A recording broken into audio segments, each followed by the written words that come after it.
சிந்து நதி நிப்பாட்டுறது அவங்களுக்கு தாக்கம் இருக்குது. ஏன்னா வார் ஆல்ரெடி நாங்கள் இதை பற்றி டிஸ்கஸ் பண்ணியிருக்கிறோம். இந்த ஹைப்ரிட் வாரில் வந்து கன்வென்ஷனல் வார்ங்கிறது ஆர்மி, நேவி, ஏர்ஃபோர்ஸ் அடிச்சுக்கிறது ஆச்சுங்களா.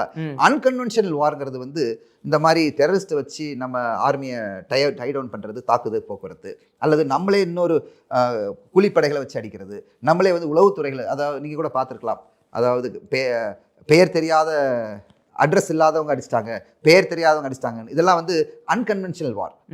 அதே மாதிரி நெக்ஸ்ட் லெவல் ஹைப்ரிட் வாருங்கும்போது கன்வென்ஷனல் வாரும் இருக்கும், அன்கன்வென்ஷனல் வார் இருக்கும், சைபர் வார் இருக்கும், எக்கனாமிக் வார் இருக்கும். எக்கனாமிக் வார்னா என்னது? பிளாக் பண்ணுறது.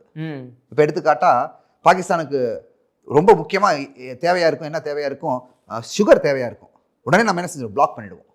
அங்கே மக்களை அதிருப்தி பண்ணி அந்த மக்களினுடைய கோவத்தை வந்து அந்த கவர்மெண்ட் மேலே திருப்பினவொன்னே என்ன ஆகிடும்? அந்த மக்கள் என்ன செஞ்சிருவாங்க? கோவத்தை திருப்ப எதிர்கட்சி பிடிச்சி அவங்கள வந்து அந்த கவர்மெண்ட்டை, புரியுதுங்களா, டீஸ்டபிளைஸ் பண்ணுறது.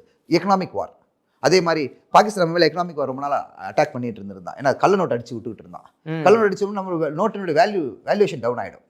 நம்ம நோட்டு ஒரு டினாமினேஷன் இருக்கிற நோட்டு இவ்வளவு தான் இருக்கணும்னு எக்கனாமியில் இருக்கணும். அவன் அதே டினாமினேஷன் ஒரு டூப்ளிகேட் நோட்டை விட்டானா என்ன ஆகும்? நம்ம அந்த நோட்டினுடைய வேல்யூ கம்மியாயிடும், பொருள் ஏறும், இன்ஃப்ளேஷன் ஏறும். இந்த மாதிரி இது ஒரு இது.